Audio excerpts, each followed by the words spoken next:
بسم الله الرحمن الرحيم. اللهم صل وسلم وبارك على سيدنا محمد وعلى آله وصحبه وسلم تسليما كثيرا. السلام عليكم ورحمة الله وبركاته. يا رب دايما تكونوا بخير وفي أحسن حال. معنا إن شاء الله في الفيديو ده تلفزيون توشيبا تورنادو 20 بوصة. مشكلة التلفزيون إن الصورة زي ما واضح قدام حضراتكم كده، الصورة فيها هالات أو فيها ألوان سايحة، والصورة عندنا هنا المعالم بتاعتها مش واضحة الوضوح الطبيعي. هنفتح الجهاز ونشوف مع بعض كده إن شاء الله العطل هيطلع من إيه، وإيه احتمالات العطل اللي هو بتاع الصورة لما يكون فيها كده هالات او فيها الوان سايحه. كده انا فكيت عندي هنا الشاسيه بتاع التلفزيون اهوت. نحرك كده اي سوكت علشان نقدر نتحرك بالشاسيه.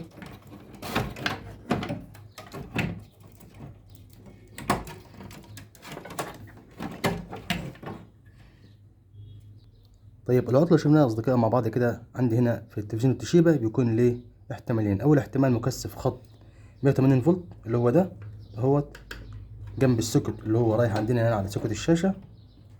المكثف اهوت، شايفين السوكت ده او شايفين الكابل ده كده رايح فين؟ رايح على كابل الشاشه، خط الفتيله وخط 180 فولت وخط الارضي. عندي هنا مكثف اهوت، ده مكثف بيكون قيمته 250 فولت على 10 مايكرو او على 22 مايكرو او 33 مايكرو. المكثف ده كده بيحتاج يتغير. العطل او الاحتمال التاني لو المكثف دوت سليم، او لو غيرنا مكثف وطلعت نفس الصوره، يبقى عندنا الاحتمال التاني يكون عندنا هنا ممكن السوكه البيضه بتاع الشاشه او الشاشه نفسها فيها ضعف. يبقى اول حاجه عملها دلوقتي هنغير المكثف اللي هو بتاع خط 180 فولت. ممكن قبل ما نغير المكثف نقيس مع بعض كده جهد ال 110 او جهد ال 180 فولت بتاع تشغيل تنصات الالوان خارج كام. يعني عندنا جهد ال 180 فولت بيخرج عندنا، بيشغل عندنا هنا ترانزستورات بتاعه الالوان اللي تدي معايا الوان عندي هنا اللي بنشوفها على الشاشه. كده شغلت التلفزيون، جبت الملتيمتر اهوت، هوصل الطرف الاسود ده بالارضي ممكن على التيونر بتاع التلفزيون مثلا، والطرف التاني اوصله عندي هنا على السوكت اللي قلنا عليه اللي هو ده، على الفردة اللي هي لوحدها ديت. يبقى خط ال 180 فولت خارج كام؟ عندي هنا خارج 118 فولت، وده كده يعتبر جهد قليل غير كافي لتشغيل عندنا التنصيلات بتاعة الألوان.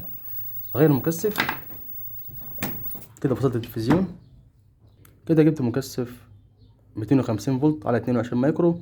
في حالة ما يكون الجهاز اللي معايا الصيني عامل المشكلة دي بغير 3 مكثفات، مكثف خط ال 110 ومكثف خط ال 180 فولت ومكثف خط الفيرتيكال، عشان الثلاثة دول دايما بيعملوا مشاكل في التلفزيونات الصيني. في حالة تلفزيون التوشيبا ساعات برضو بيكون المكثف دوت اللي هو اي سي بدون قطبية اللي هو ده اللي هو جنب السوكت بتاع الديفليكشن، ساعات برضو بيعمل معانا مشكلة، تلاقي الصورة معتمة او الصورة برضو مش واضحة.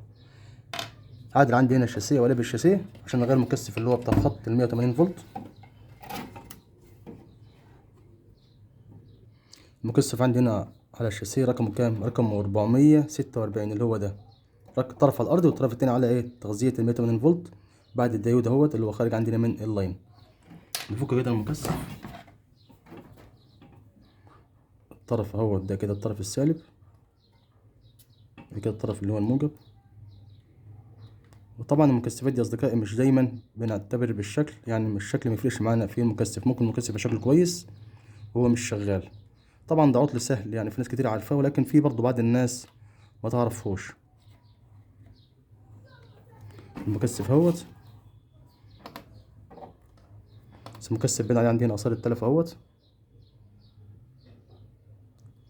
رجل منهم باين على اثار التلف اهوت. نفرغ مكان الرجل المكثف، اجيب المكثف الجديد واركبه المكان التاني، وراعي موضوع القطبية. خط الابيض بيكون عندي السالب بتاع المكثف.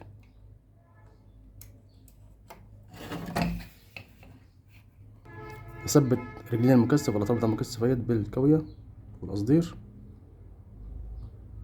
والجنب التاني برضو. اخلي بالي ما يجيش عندي هنا رايش من الكاوية على اي حته في الشاسيه، لان ممكن يعمل معايا قفله يبوظ معايا اي حاجه في الشاسيه. اقصف او اشيل الطرف الزياده بتاع المكثف، طرف اهو والطرف التاني اهوت.